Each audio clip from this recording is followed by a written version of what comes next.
Guys, what if I told you na may daily routine ako sa CLM na hindi lang pampalakas ng character, pero possible ding makatulong para maka-earn inside the cross-protocol ecosystem.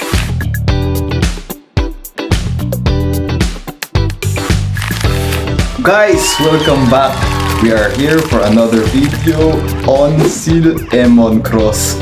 Ngayon, ipapakita ko sa inyo everyday routine ko as a beginner sa CLM para magkaroon ako ng mas maraming rewards, magkaroon ako ng mas mataas na XP at maka-level up ako agad. Ito nga guys, upon level 10, makakapili kayo kung anong class ang gusto nyo. Ang pinili ko sa akin isang mage. Ngayon, meron akong combat power na 2,133. Medyo mababa pa, pero okay na ito para makapag-grind tayo ng mga mobs dito sa CLM World. So guys, ano nga ba yung magandang paraan para makapagpa-level up tayo agad? Dahil upon level 30, saka lang tayo makakapaglaban sa mga field boss. So kailangan natin maka-level up tayo kaagad. What is the best way para maka-gain tayo ng malaking XP dito sa game? Kailangan nating tapusin yung mga world quest natin.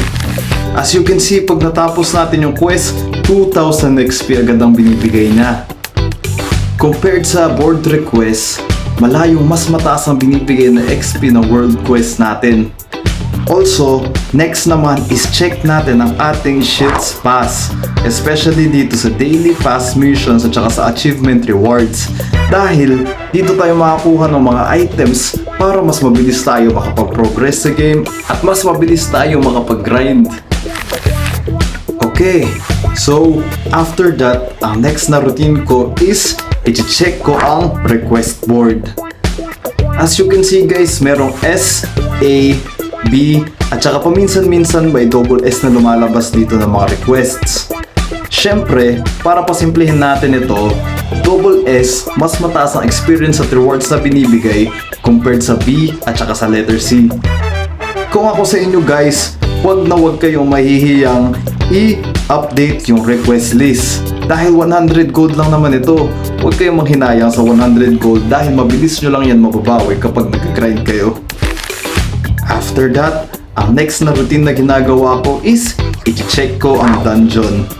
Remember guys, meron tayo ditong entry na 1 per day.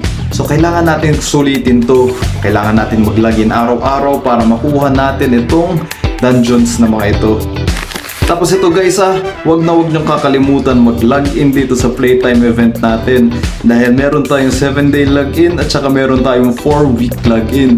So marami rin tayong rewards na makukuha at may ipon dito.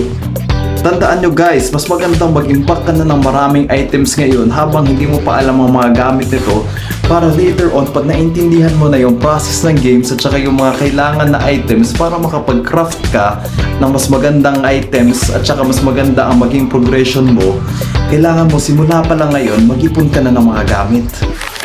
Also guys, pro tip, pag mas matagal ka nang nag-grind, dahan-dahan kang makakita ng mga items dito na hindi mo naman kailangan. So anong magandang gawin mo dito sa mga items na to dahil napupuno storage natin? Mas magandang gawin mo dito is i-disenchant mo siya. So ano nga bang mangyayari pag disenchant mo itong mga items na ito?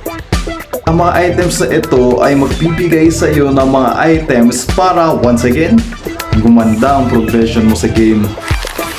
So ito nga guys, tinuro ko na sa inyo ang secret ko at saka ang ginagawa kong routine para makakuha tayo ng mas magandang items at saka masulit natin yung oras natin dito sa CLM on Cross. Ngayon, low level pa lang tayo, pero saka ko i-discuss sa part 4 ng ating CLM on Cross video kung paano tayo lalaban sa mga field bosses. Simple lang siya guys, diba? Quest, farm, upgrade, repeat. Pero honestly, ang satisfying ng feeling na habang nag-enjoy ka, may possibility ka rin maka-earn. If gusto nyo pa ng more CLM content, beginner guides, daily farming spots at earning tips, like, subscribe, and comment down below. At sabihin nyo, ano ang current routine nyo sa CLM.